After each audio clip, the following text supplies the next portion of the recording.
Physics Lesson 5, Antimatter. You've probably heard of antimatter.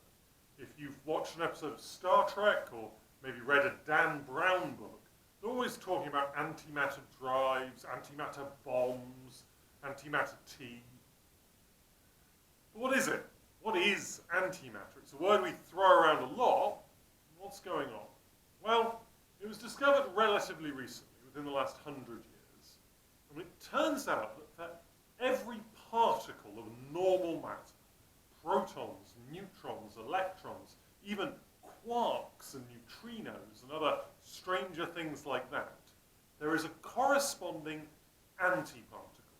So we've got protons and antiprotons, neutrons and antineutrons, electrons and anti-electrons, which we normally call positrons, because they've got a positive charge and anti-electrons a bit of a mouthful. What can we know about these antiparticles? Well, their mass is the same. So a proton and an antiproton will have exactly the same mass. Same as an electron, anti-electron, so on and so forth. However, the charge is the opposite. So, whereas a proton has a positive charge, an antiproton will have a negative charge. An electron has a negative charge, a positron has a positive charge. And neutrons are just boring. So, mass same, charge is opposite. We can think about why this has to be by considering our conservation laws. I've said many times that energy can turn into matter. But how does that happen? Well, let's consider a high-energy photon. So this is more energy than a gamma ray. We're getting to cosmic rays. Really, really loads of energy in that photon. Enough energy that it could turn into matter. So here is a high-energy photon. Now, it doesn't have any mass. It doesn't have any charge. It can't turn into just an electron, because that would break our conservation of charge rule. Because beforehand, we've got no charge. This photon has no charge on it. So if it were to turn into just an electron, well, that would break the conservation of charge rule in the universe. So it's going to turn into an electron and a positron. This electron and this positron now together have no overall charge, therefore we've not violated that conservation rule.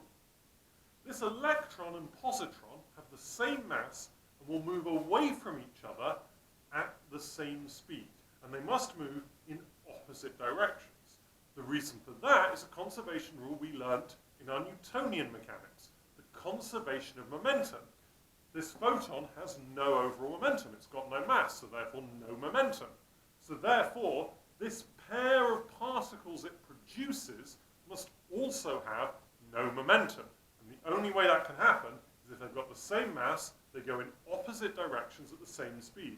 So their total momentum, because momentum is a vector, remember, is zero.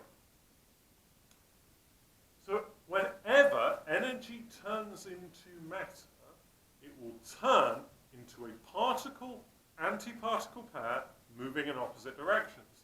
If we had a much, much more energetic photon, it might turn into a proton and antiproton. Same mass, different charges, moving in opposite directions. This is the only way we can create matter without breaking our conservation rules.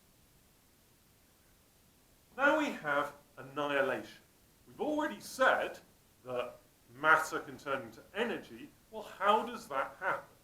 Well, if an electron ever bumps into a positron, they will turn back into our high-energy photon. And this process, where matter and antimatter meet and just turn into energy, is called annihilation. The matter is gone, and all you have is energy.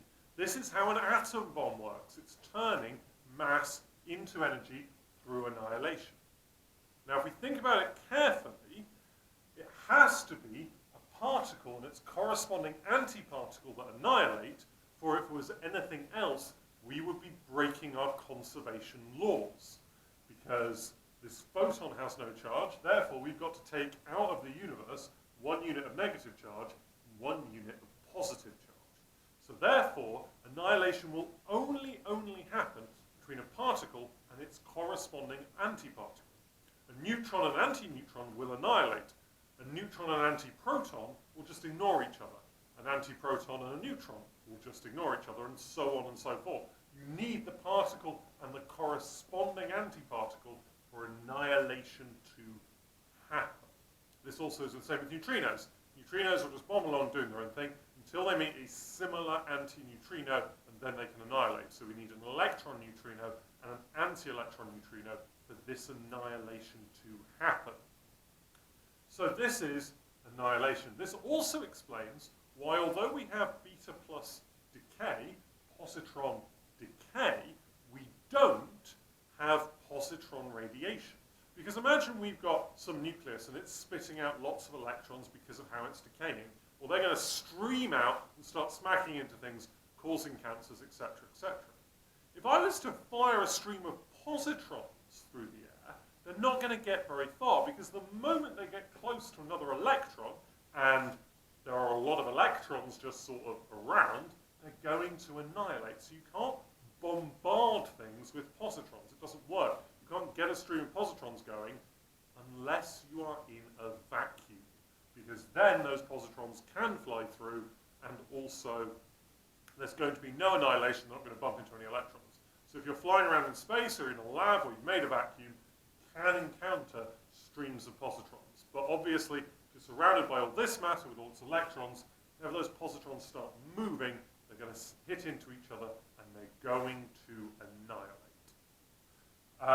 Both this and this use exactly the same equation. E equals mc squared. So if we know the energy of the photon, we can work out what mass, because remember, c squared is just a constant. And if we know the mass of the things which are turning into a photon, we can calculate its energy. We're going to be looking more at the maths of this and making it all a bit more numbery later on, but I just wanted to get across the concept so that you really got a handle on what antimatter is. That's all for today. I'll see you tomorrow.